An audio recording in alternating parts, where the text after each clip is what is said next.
Булар жакшылыкты билбейт. 10 жыл жакшылык кылып, bir gün тойго бара албай калсаң, подушкасы күйөгө тийгенде сен мени жыргатпадың деп айтат.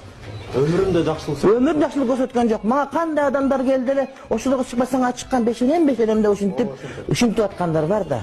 Эшматка тийген болсоң жүрөт эле, мына жүрөт машинеде дейт мисалы үчүн.